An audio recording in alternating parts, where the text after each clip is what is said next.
Hello दोस्तों, स्वागत है आप लोगों का अपने इस यूट्यूब चैनल पर। आज हम लोगों का नंबर सिस्टम का ये लास्ट वीडियो होगा। इसके बाद हम लोग 100 क्वेश्चंस को डिस्कस कर लेंगे, प्लस जो 44 क्वेश्चन हम लोगों के प्रीवियस ईयर पेपर के थे उनको भी हम लोग डिस्कस कर चुके हैं।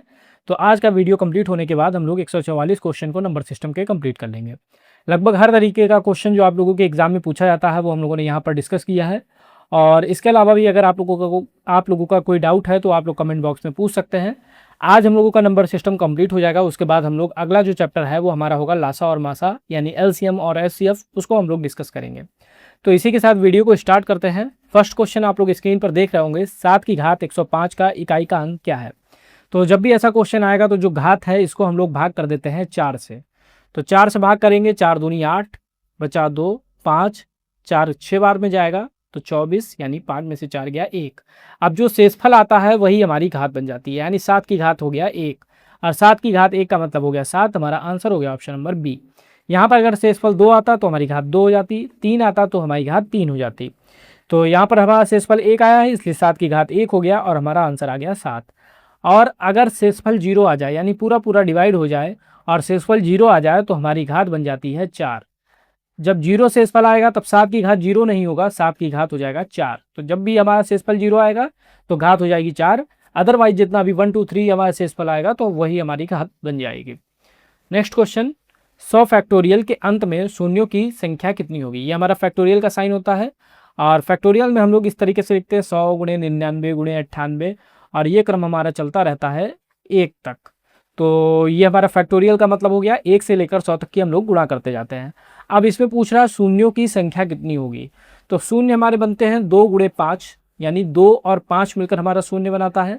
लेकिन आपको बेसिक में नहीं जाना है, केवल आपको याद रखना है कि जब भी ऐसा क्वेश्चन आएगा हम लोग 5 से डिवाइड करना स्टार्ट कर देंगे। जैसे 100 कह रहा है तो 100 में हम लोग 5 से डिवाइड करेंगे, हमारा हो जाएगा 20। ये इसको काटा, 5 दूनी 10, 0 20 आ गया। अब 20 में हम लोग 5 से डिवाइड करेंगे तो ये हो जाएगा 4। अब देखो ये 4 हमारा 5 से छोटा हो गया, यानी यहीं पर हम लोग रुक जाएंगे। अब ये 20 और 4, 20 प्लस 4 कर देंगे 24, 24 हमारा आंसर हो जाएगा। ऐसे मान लो अगर 500 फैक्टोरियल दिया होता तो सबसे पहले हम 500 को 5 से भाग करते, हमारा आता 100। फिर 100 को हम लोग 5 से भाग करते तो हमारा आता 20। फिर 20 को 5 से भाग करते तो 4, 4 छोटा हो जाता। अब तीनों को जोड़ देते, 124 हमारा आंसर हो जाता। तो 5 से भाग करते जाएंगे और जब 5 से संख्या छोटी हो जाएगी वहीं पर उसको छोड़ के जितना भी हमारा आएगा उसको ऐड कर लेंगे, हमारा आंसर आ जाएगा। नेक्स्ट अगला क्वेश्चन देखते हैं। यदि किसी संख्या को 899 से भाग देने पर 63 शेष आता है तो उसी संख्या को 29 से भाग देने पर क्या शेष आएगा। तो इसमें हम लोगों को इस संख्या से कोई भी मतलब नहीं रहता है, इसको आपको ध्यान ही नहीं देना। जो पहले शेष बच रहा है उसी को हम लोग इस संख्या से भाग कर देंगे, यानी 29 से हम लोग भाग कर देंगे 63 को, हमारा आंसर आ जाएगा 29 दूनी 58। शेष हमारा बच गया 5, तो इस क्वेश्चन का आंसर हो गया 5। तो शेषफल जब भी पूछा जाएगा इससे हम लोग को कोई मतलब नहीं है, इसको हम लोग को ध्यान नहीं देना है। जो पहले शेष बच रहा था उसी को हम लोग भाग कर देंगे, हमारा आंसर आ जाएगा। अगला क्वेश्चन है 84, 120 के कुल धनात्मक गुणनखंडों की संख्या कितनी है। तो जब भी धनात्मक गुणनखंड की संख्या बोलेगी तो जितने भी, सबसे पहले तो हम लोग गुणनखंड कर लेंगे। तो 120 के हम लोग गुणनखंड करते हैं तो 2 से काटेंगे तो ये 60 हो गया, फिर 2 से काटेंगे ये 30 हो गया, फिर 2 से डिवाइड करेंगे तो ये 15 हो गया, फिर 3 से डिवाइड करेंगे 5 हो गया, फिर 5 से करेंगे 1 हो गया। यानी ये बन गया 2 की घात 3, ये हमारा बन गया 3 की घात 1, और ये हमारा बन गया 5 की घात 1, यानी ये हमारे गुणनखंड आ गए। अब क्या करते हैं, जो घातें होती हैं सब में 1 जोड़ देते हैं। जैसे यहाँ पर 3 थी, 3 में 1 जोड़ा 4 हो गया। इसी तरीके से अगली घात हमारी 1 थी, 1 में 1 जोड़ देंगे। इसी तरीके से अगली घात भी यहाँ पर भी हमारा 1 है तो 1 में 1 जोड़ देंगे और तीनों की गुणा कर देंगे। तो ये 3 1 4 हो गया, ये 2 हो गया, ये 2 हो गया, 4 दूनी 8 दूनी 16 हमारा आंसर हो गया इस क्वेश्चन का ऑप्शन नंबर बी। तो जब भी ऐसा धनात्मक गुणनखंडों की संख्या पूछी जाएगी तो हम लोग सबसे पहले हम लोग क्या करेंगे, सभी को हम लोग इसका गुणनखंड कर लेंगे, फैक्टर कर लेंगे। फैक्टर के बाद जो घात होगी उसमें 1 जोड़ देंगे। जैसे यहाँ 3 थी, 3 में 1 जोड़ दिया, यहाँ 1 थी, 1 में 1 जोड़ दिया, यहाँ पर 1 थी, 1 में 1 जोड़ दिया, फिर तीनों की गुणा कर ली, 16 हमारा आंसर आ गया। अगला क्वेश्चन देखते हैं, क्वेश्चन नंबर 85, प्रथम 5 अभाज्य संख्याओं का योग क्या है। तो प्रथम 5 अभाज्य संख्या बोलेंगे तो 2 से हमारी स्टार्ट होगी, क्योंकि 1 जो है वो ना तो हमारी भाज्य संख्या है ना ही अभाज्य संख्या है। सबसे छोटी जो अभाज्य संख्या हम लोग मानते हैं वो 2 होती है, तो 2 से स्टार्ट होगी, फिर 3, 2 के बाद 3 के बाद 5, 5 के बाद 7 और 7 के बाद 11। इन सभी को जोड़ देंगे, 11 7 18, 5 23, 23 3 26 और 2 28, तो 28 हमारा आंसर हो जाएगा। प्रथम 5 अभाज्य संख्याओं का योग 28 हो जाएगा। तो सबसे छोटी जो अभाज्य संख्या वो 2 है, 2 से स्टार्ट करेंगे, 2 हमारी अभाज्य संख्या है। अगर पूछा जाए सबसे छोटी विषम अभाज्य संख्या तो 3 हो जाएगा। तो 2, 3, 5, 7 और 11 को जोड़ दिया, हमारा आंसर आ गया। अगला क्वेश्चन देखते हैं, क्वेश्चन नंबर 86। निम्नलिखित में से सबसे बड़ी भिन्न ज्ञात कीजिए। तो इस क्वेश्चन को सॉल्व करने के लिए हम लोग एलसीएम नहीं लेंगे, वैसे जो बेसिक मेथड है वो एलसीएम लेने वाला है। लेकिन आप लोग ध्यान रखिएगा, जब भी हमारा अंतर जो है 1 का आएगा, जैसे 5 और 6 में अंतर 1, 7 और 8 में अंतर 1, 11, 12 में अंतर 1, 13, 14 में अंतर 1, तो जब अंतर हमारा बराबर आएगा यानी 1 आएगा सब जगह पे, तो जो जिसका अंश बड़ा होगा वो हमारी भिन्न बड़ी हो जाएगी, और जिसका अंश छोटा होगा वो हमारी भिन्न छोटी हो जाएगी। तो यहाँ पर हमसे सबसे बड़ी भिन्न पूछ रहा है, तो 13/14 इस क्वेश्चन का आंसर हो जाएगा, ऑप्शन नंबर सी। तो सिंपली जब भी इस तरीके का 1 का अंतर आएगा तो जिसका अंश बड़ा वो भिन्न बड़ी, जिसका अंश छोटा वो भिन्न छोटी। तो नेक्स्ट क्वेश्चन देखते हैं, क्वेश्चन नंबर 87। संख्या 3, 5, 7, 8, 4 में 5 का स्थानीय मान। तो 5 का स्थानीय मान निकालने के लिए क्या करेंगे, 5 लिखेंगे, इसके बाद जितने अंक है 1, 2, 3 अंक है तो 3 जीरो ऐड कर देंगे, तो 5000 हो गया। और जाति मान यानी फेस वैल्यू, तो फेस वैल्यू अगर 5 की पूछी जाएगी तो 5 ही रहेगी। जिस चीज़ की भी फेस वैल्यू पूछी जाएगी उसकी फेस वैल्यू हमेशा सेम रहती है। अगर कहा जाता 3 की तो 3 रहेगी, 7 की तो 7 रहती। अब इनका अंतर कह रहा है, तो 10 में से 5 गया 5, 9, 9, 4, 4995 हमारा आंसर हो गया, ऑप्शन नंबर ए। सिंपली स्थानीय मान निकालने के लिए जिसका भी, जैसे 3 का अगर बोला जाता तो 3 के बाद 1, 2, 3, 4 अंक हैं तो 4 जीरो लगा देते, और यहाँ 5 के बाद 3 अंक थे, हम लोगों ने 3 जीरो लगाए, और फेस वैल्यू सेम रहेगी, दोनों को अंतर कर दिया, हमारा आंसर आ गया 4995। नेक्स्ट क्वेश्चन है, लगातार 3 प्राकृतिक संख्याओं का गुणनफल हमेशा किस बड़ी से बड़ी संख्या से पूर्णतः विभाजित होता है। तो अगर हम लोग बात करें 1, 2 और 3 हम लोगों ने लगातार ले ली, इनकी गुणा करेंगे 6।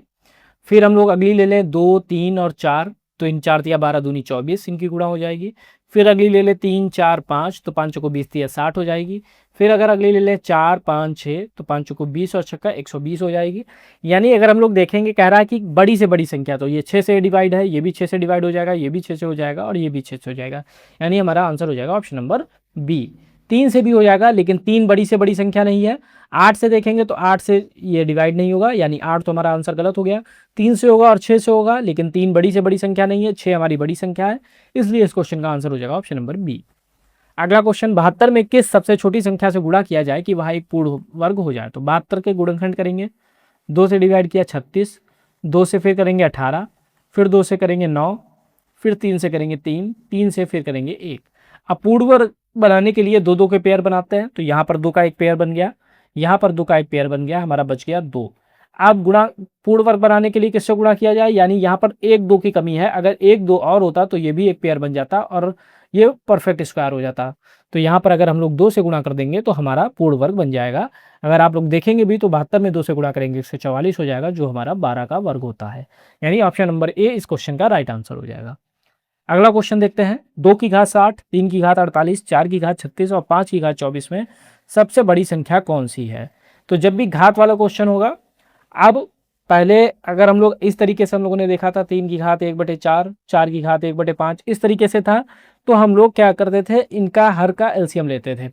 अब यहाँ पर 60, 48, 36, 24 इसको सॉल्व करना तो पॉसिबल नहीं है, तो हम लोग इनका लेंगे मासा यानी एचसीएफ निकालने के लिए 60 के हम लोग गुणनखंड करेंगे, 2 से काटेंगे 30, फिर 2 से काटेंगे 15, फिर 3 से 5, फिर 5 से 1। अब 48 के करेंगे तो 2 से डिवाइड करेंगे तो 24, फिर 2 से करेंगे तो 12, फिर 2 से करेंगे तो 6, फिर 2 से करेंगे तो 3, फिर 3 से करेंगे तो 1। अब अगला है 36, तो 36 को डिवाइड करेंगे 2 से तो 18, फिर 2 से करेंगे 9, फिर 3 से करेंगे 3, फिर 3 से करेंगे 1। फिर 24 है तो 24 को करेंगे 2 से 12, फिर 2 से करेंगे 6, फिर 2 से डिवाइड करेंगे 3, 3 को 3 से 1। अब हम लोग देखेंगे जितना कॉमन मिलेगा, 1, 2 ये यहाँ पर कॉमन है, फिर दूसरा देखेंगे ये और यहाँ पे कॉमन है, फिर देखेंगे यहाँ पर 2 है लेकिन इसमें 2 नहीं है, यानी इसको अब हम लोग 3 को देखेंगे तो 3 यहाँ पर भी है, यहाँ पर भी है, यहाँ पर भी है और यहाँ पर भी है, यानी 2 गुणे 3 इतना हो गया। अब 5 हम लोग देखेंगे तो 5 यहाँ पर है लेकिन बाकी जगह पे नहीं है, यानी हमारा जो एचसीएफ हो जाएगा 3 दूनी 6 दूनी 12, तो एचसीएफ यानी मासा हमारा हो गया 12। अब जो हमारा मासा होगा उससे हम लोग सभी घात को डिवाइड कर देंगे, जैसे 2 की घात 60/12, 3 की घात 48/12, 4 की घात 36/12 और 5 की घात 24/12। अब 12 पंचे 60, 12 चौको 48, 12 तिया 36 और 12 दूनी 24। तो ये बन गया 2 की घात 5, ये बन गया 3 की घात 4, ये हो गया 4 की घात 3 और ये हो गया 5 की घात 2। अब 2 की घात 5, 2 दूनी 4, दूनी 8, दूनी 16, दूनी 32, 3 की घात 4, 3 तिया 9, तिया 27, तिया 81, 4 की घात 3, 4 चौको 16, 4 चौको 16, चौको 64, 5 की घात 2 25। अब सबसे बड़ी इसमें देखेंगे तो सबसे बड़ी हमारी 81 है। 81 का मतलब हो गया ये 3 की घात 48। तो हमारा आंसर हो जाएगा ऑप्शन नंबर बी। सबसे छोटी पूछा जाता तो सबसे छोटी हो जाता 25 यानी 5 की घात 24। तो सिंपल सा क्वेश्चन, केवल हम लोगों को घात का एचसीएफ निकाल लेना है यानी मासा निकाल लेना है। जब हम लोग मासा निकाल लेंगे तो मासा जो हमारा आएगा उससे सभी जो घातें हैं उनको हम लोग डिवाइड कर देंगे। डिवाइड करने के बाद हम लोगों का जो सबसे बड़ी संख्या आएगी वो हमारी सबसे बड़ी हो जाएगी और जो सबसे छोटी आएगी वो सबसे छोटी। नेक्स्ट है, दो संख्याओं का गुणनफल 1280 है, उनका मासापा एचसीएफ है, एचसीएफ 8 है, तो उन संख्याओं का लासापा यानी एलसीएम क्या होगा। तो एक फार्मूला होता है, पहली संख्या गुणे दूसरी संख्या बराबर लासा गुणे मासा। ये हमारा फार्मूला होता है, पहली संख्या गुणे दूसरी संख्या बराबर लासा गुणे मासा। अब दोनों का गुणनफल दे रहा है यहाँ पर 1280 दोनों का। यहाँ पर अगर मासा देखेंगे तो मासा हम लोगों को दिया है 8 और लासा हम लोगों को निकालना है यानी एलसीएम हम लोगों को निकालना है। तो अब क्रॉस मल्टीप्लाई कर देंगे तो एलसीएम बराबर हो जाएगा 1280/8। 8 से डिवाइड करेंगे, 8 1 8 बचा 4, 8 6 48 0 यानी 160 हम लोगों का आंसर हो जाएगा ऑप्शन नंबर बी। सिंपल सा फार्मूला आप लोग याद रखिए, हमारा आंसर आ जाएगा पहली संख्या गुणे दूसरी संख्या बराबर लासा गुणे मासा। बस इसको याद रखना है, आराम से आप लोगों का क्वेश्चन सॉल्व हो जाएगा। अगला क्वेश्चन देखते हैं, 17 की घात 200 को 18 से विभाजित किया जाए तो शेषफल क्या होगा। 17 की घात 200 है बटे 18 है। अब हम लोग पिछले वीडियो में भी डिस्कस कर चुके हैं या पिछले से पिछले वीडियो में भी डिस्कस किया है कि अगर x की घात n बटे x प्लस 1 की फॉर्म में है, जैसे ये 17 की घात 200 यानी x की घात n हो गया, अब ये x है यानी x प्लस 1 18 हो गया। तो ये अगर हम लोग इस तरीके से लिखेंगे 17 की घात 200 बटे 17 प्लस 1 तो सेम चीज़ है यानी x की घात n बटे x प्लस 1 में है। तो जब हम लोगों ने बात की थी कि अगर इस फॉर्म में लिखा हुआ है और घात हमारी सम है, जैसे कि यहाँ पर घात हमारी 200 है तो ये सम संख्या हो गई, तो हमेशा आप लोगों को आंख बंद करके आंसर मार देना है 1 पर। जब भी घात सम आई और इस फॉर्म में लिखा हुआ है तो आंसर हमारा हमेशा हो गया हमारा 1। लेकिन अगर विषम घात आएगी तब क्या हो जाएगा, तो आधार वाली संख्या हमारा हो जाएगा शेषफल। जैसे यहाँ पर अगर विषम घात होती तो आधार वाली की संख्या यानी x जो है हमारा ये हमारी हो जाती ये हमारा हो जाता शेषफल। जैसे 17 अगर इसमें विषम होती तो 17 हमारा शेषफल हो जाता। लेकिन आपको याद रखना है अगर सम है तो सीधा सीधा कुछ भी नहीं करना, सीधे आपको जहां पर भी एक दिखेगा उसी पे टिक मार देना। नेक्स्ट है क्वेश्चन नंबर 93, एक ऐसी संख्या है जो 11 से पूर्णतः विभाज्य है तो a का मान क्या होगा। 7 3 8 a 6 a। अब 11 से विभाज्य होने के लिए हम लोग कई बार डिस्कस कर चुके हैं, या तो 0 आए दोनों का अंतर, पहली संख्या तीसरी संख्या पांचवी संख्या और दूसरी संख्या चौथी संख्या और छठी संख्या का जो अंतर है वो हमारा 0 आए, या फिर 11 से डिविजिबल आए तो संख्या 11 से डिवाइड होगी। जैसे 7 8 15, 15 और 6 21 हो गया, 3 और a यानी 3 + 2a हो गया। अब दोनों का अंतर करेंगे तो 21 में से 3, 21 - 3 - 2a, 21 में से 3 गया 18 - 2a। अब 18 - 2a आ गया। अब तभी 11 से डिविजिबल होगा जब हमारा 0 आएगा दोनों का अंतर या 11 से डिविजिबल आए। तो यहाँ पर 0 लाने के लिए क्या करेंगे हम लोग, अगर a की वैल्यू 9 रख देंगे तो 2 × 9 18 हो जाएगा, 18 - 18 0 हो जाएगा, यानी a की वैल्यू हमारी हो जाएगी 9। ऑप्शन नंबर सी हमारा सही हो जाएगा। यानी पहली संख्या पर अंक जो पहले स्थान पर अंक है, तीसरे स्थान पर अंक है और पांचवें स्थान पर अंक है उसको जोड़ लेंगे, दूसरे स्थान पर अंक, चौथे स्थान पर अंक और छठे स्थान पर अंक को जोड़ लेंगे, दोनों को घटा देंगे और घटाने के बाद अगर अंतर 0 आएगा तो संख्या जो है पूरी 11 से डिवाइड हो जाएगी। अगला क्वेश्चन देखते हैं, 1 2 3 और 50 का योगफल है। तो 1 से लेकर n तक की प्राकृतिक संख्याओं का फॉर्मूला आप लोगों को याद कर लेना है। 1 से लेकर अगर n तक की संख्या लिखी है तो n + 1/2 इस फार्मूले को यूज करेंगे। जैसे यहाँ पर n कुछ भी हो सकता है, जैसे यहाँ पर 50 है तो 50 के लिए हम लोग क्या करेंगे, n हो गया हमारा 50 तो 50 + 1/2, 2 से काट देंगे 25 और 50 और 1 जोड़ देंगे 51। तो ये हो जाएगा हमारा 25 × 51। अब 25 और 51 के हम लोग मल्टीप्लाई कर लेंगे, हमारा आंसर आ जाएगा। तो 51 25, तो 5 कम 5 पचम 25 और ये 2 कम 2 5 दूनी 10, तो ये हो जाएगा 5 7 2 1 1275 हमारा इस क्वेश्चन का आंसर हो जाएगा। तो सिंपली क्या करना है, एक फॉर्मूला को याद रखना है, प्रथम n संख्याओं के योगफल को n ब्रैकेट में n+1/2, n की वैल्यू हो गई लास्ट वाली डिजिट यानी 50, 50 को रख के सॉल्व किया 1275 यानी ऑप्शन नंबर बी इस क्वेश्चन का सही आंसर हो गया। अगला क्वेश्चन देखते हैं, क्वेश्चन नंबर 95। 95 में कह रहा है 0.125 प्लस 0.027 बटे 0.25 माइनस 0.15 माइनस 0.009। तो यहाँ पर एक चीज़ में आप लोगों को सुधार करना है, यहाँ पर माइनस नहीं होगा, यहाँ पर प्लस होगा, इसको आप लोगों को ठीक कर लेना है, प्लस 0.009। अब इसको सॉल्व करना है, तो सॉल्व करने के लिए हम लोगों ने पहले बात की कि ये देखेंगे अगर हम लोग तो 0.5 का क्यूब बनेगा, ये हम लोग देखेंगे तो 0.3 का क्यूब बनेगा। अब ये हमारा बन गया है, ऊपर वाली चीज़ों को अगर हम लोग देखें और नीचे अगर हम लोग देखेंगे तो ये हमारा 0.25, इसको ऐसे ही हम लोग लिख देते हैं, माइनस 0.15 प्लस 0.009, इसको हम लोग इसी तरीके से लिख देते हैं। अब अगर हम लोग देखेंगे a cube plus b cube, इसका फॉर्मूला होता है ए प्लस बी ब्रैकेट में a square plus b square minus a b, ये फार्मूला होता है a cube plus b cube का, ये हमारा a cube plus b cube हो गया। अब अगर इसको करेंगे तो ए प्लस बी यानी 0.5 प्लस 0.3, दूसरा ब्रैकेट में 0.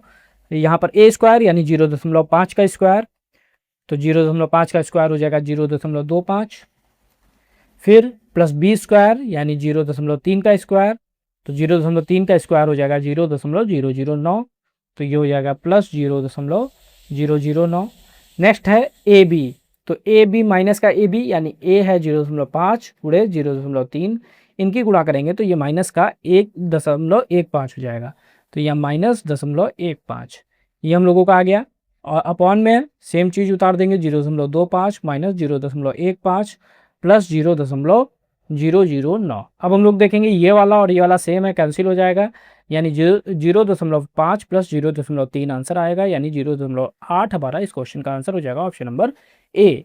सिंपल सा, केवल इतना आप लोगों को कैलकुलेशन नहीं करना है एग्जाम में, केवल आपको यहाँ पर देख लेना है ये ए क्यूब बन गया, ये बी क्यूब बन गया, नीचे देख लेना है ये ए स्क्वायर बन रहा है, ये बी स्क्वायर बन रहा है, ये ए बी बन रहा है, यानी ये हमारा a cube plus b cube का फॉर्मूला बन गया।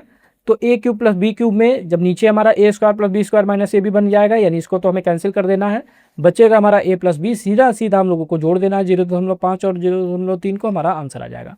यहाँ पर आप लोगों को बेसिक समझाने के लिए क्वेश्चन को पूरा सॉल्व किया गया है, बाकी डायरेक्ट आपको जोड़ के आंसर निकाल देना है। अगर यहीं पर ये माइनस होता, ये माइनस होता, यहाँ पर माइनस होता, अगर ये माइनस होता तो हम लोग घटा देते, तब हमारा आंसर आ जाता। तो अगर ऊपर a cube plus b cube या a cube minus b cube का फार्मूला बन रहा है और नीचे a square plus b square minus a b या इस टाइप से कुछ भी आपको मिल रहा है, तो वो कैंसिल हो जाएंगे और आपका आंसर आ जाएगा जोड़ के या घटा के। यहाँ पर ए क्यूब प्लस बी क्यूब का था तो ए प्लस बी कर दिया, हमारा आंसर आ गया। अगला क्वेश्चन, 1 से 100 तक की गिनती के में अंक 1 का प्रयोग कितनी बार हुआ है। तो 100 तक, 1 से 100 तक की अगर बात करेंगे इकाई के स्थान पर, इकाई के स्थान पर कितनी बार आएगा, तो 1 में आएगा, 1 के बाद 11 में आएगा, 11 के बाद 21 में आएगा, इकाई का अंक ये वाला, 21 के बाद 31 में आएगा, और इसी तरीके से 100 तक कह रहा तो लास्ट में हमारा 91 पे आ जाएगा, क्योंकि फिर हमारा हो जाएगा 101 जो कि हमारी 100 से बड़ी संख्या हो जाएगी, इसलिए 91 में आएगा। यानी यहाँ पर कितनी बार आ जाएगा, 10 बार आ जाएगा इकाई के अंक में। अब हम लोग बात करें दहाई के अंक, दहाई के स्थान पर, तो दहाई के स्थान पर हमारा बनेगा 10, 11, 12, 13 और इसी तरीके से लास्ट हमारा हो जाएगा 19, क्योंकि 19 के बाद 20 हो जाएगा, 20 के बाद 21 आएगा, 21 हम लोग यहाँ पर हमारा इकाई के स्थान पर आ चुका है, हम लोग दहाई के स्थान पर देख रहे हैं। तो दहाई के स्थान पर हमारा 10 से लेके 19, तो 11 से 19 9 और 1 10, ये 10 बार हो गया।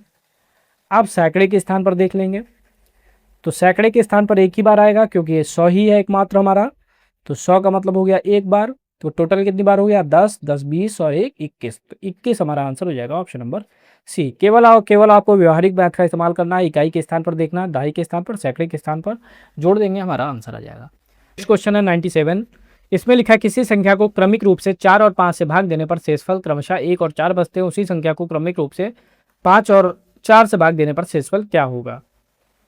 तो जब भी क्रमिक रूप आएगा इसको आपको देखना है, क्रमिक रूप जब भी आ रहा है तो शेषफल पहले हम लास्ट वाला लेते हैं। जैसे शेषफल यहाँ पर देखेंगे तो लास्ट शेषफल क्या है 4, तो हम लोग 4 लिख लेंगे। भाजक हमारा दूसरा वाला क्या है उसको हम लोग देखेंगे। तो भाजक की बात की जाए तो कब 5 से भाग देने पर 4 आ रहा था, तो भाजक ले लिया 5। और भागफल हम लोग मान लेते हैं 1, भागफल मान लिया जाता है 1। जब भी क्रमिक रूप से होगी तब हम लोग इस तरीके से सॉल्व करेंगे। तो भाज्य बराबर भाजक गुणे भागफल प्लस शेष हम लोग पहले डिस्कस कर चुके हैं।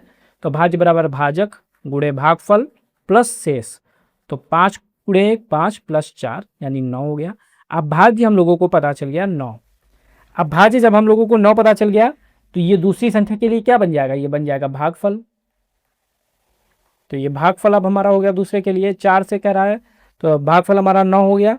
अब हमारा शेष क्या हो जाएगा, क्वेश्चन में दिया है ये 1, तो शेष हो गया हमारा 1।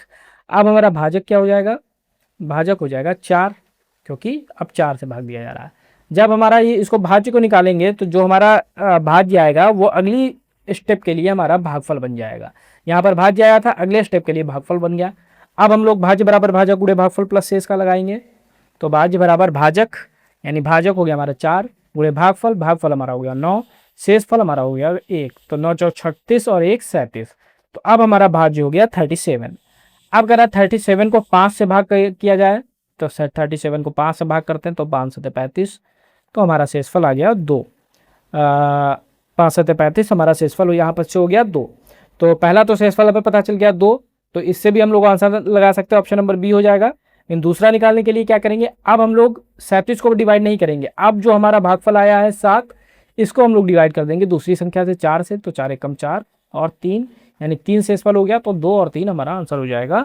तो सिंपल सा क्या करना है, क्रमिक जब भी आएगा तो हमें बाद वाला ले लेना है शेषफल। तो बाद वाला हम लोगों ने लिया शेषफल 4, भाजक हमारा हो गया 5 क्योंकि 5 से भाग दे रहे थे, भागफल हमने मान लिया 1। भाज्य बराबर भाजक गुणे भागफल प्लस शेष का फॉर्मूला लगाया, भाज्य हमारा आ गया 9। अब ये भाज्य जो है आगे के लिए अगले स्टेप के लिए भागफल बन जाएगा। तो भागफल अब हमारा हो गया 9, शेष हमारा हो गया 1, दूसरा जो शेषफल हम लोगों ने ये लिया 1। अब भाज्य हमारा हो गया 4 क्योंकि 4 से डिवाइड कर रहे हैं हम, सॉरी भाजक हो गया हमारा 4, तो 4 से डिवाइड करें। फिर हमने भाज्य बराबर भाजक गुणे भागफल प्लस शेष का निकाला, 37 आ गया। अब इस 37 को कह रहा 5 और 4 से क्रमिक रूप से भाग दिया जाए, तो 5 से डिवाइड किया तो 2 शेषफल आ गया, पहला शेषफल हमारा 2 हो गया। अब ये जो हमारा भागफल आएगा इसको हम लोग 4 से डिवाइड करेंगे तो हमारा 3 आ जाएगा, option number B. Next question, प्रथम 25 सम प्राकृतिक संख्याओं का योग क्या होगा। तो यहाँ पर आप सम कह रहा है, तो सम के लिए क्या होता है n+1, तो n+1 यानी 25, 25 + 1, तो 25 + 1 हो जाएगा 26, 26 गुणे 25, 26 और 25 की गुणा करेंगे तो आ जाएगा 650, यानी हमारा आंसर हो जाएगा ऑप्शन नंबर बी। तो याद रखना है, जब प्रथम n प्राकृतिक संख्याओं का कहेगा n+1/2, प्रथम n सम का कहेगा तो n+1 हो जाएगा। तो इस क्वेश्चन का जो सही आंसर हो जाएगा ऑप्शन नंबर बी। अगला क्वेश्चन 6 7 y 1 9, 6 7 y 1 9, 9 से पूर्णता विभाज्य है। तो 9 से विभाज्य होने के लिए जो अंकों का योग है वो भी 9 से विभाज्य होना चाहिए। जैसे 6 7 13, 13 14, 14 9 23, तो 23 + y। अब यहाँ पर कौन सी वैल्यू रख दी जाए कि 9 से विभाज्य हो जाए, तो पहले हम लोग 4 रख के देखते हैं, 23 4 27 हो जाएगा, 27 9 से पूरा विभाजित हो जाएगा, यानी ये वाला ऑप्शन हमारा सही है। 5 रखते हैं, 23 5 28, 28 9 से विभाजित नहीं होता, ये गलत हो गया। 23 6 29, यानी ये भी गलत हो गया, ऑप्शन नंबर ए हमारा सही हो गया। 9 से विभाजित होने के लिए अंकों का योग भी पूरा 9 से डिवाइड होना चाहिए, तभी संख्या हमारी 9 से डिवाइड होगी। तो इसमें हम लोगों ने देखा तो 4 रखने पर हमारा जो अंकों का योग है वो 9 से डिवाइड हो जा रहा है, यानी इस क्वेश्चन का राइट आंसर हो जाएगा ऑप्शन नंबर ए। अब अगला और लास्ट क्वेश्चन, 5 की घात m भाग 5 की घात -3 बराबर 5 की घात 5। अब हम लोगों ने एक रूल सबसे पहले क्लास में डिस्कस किया था जब प्रीवियस पेपर किए थे, a की घात m भाग a की घात n। तो जहाँ भाग होता है और आधार बराबर होते हैं तो हमारी घातें आपस में घट जाती हैं।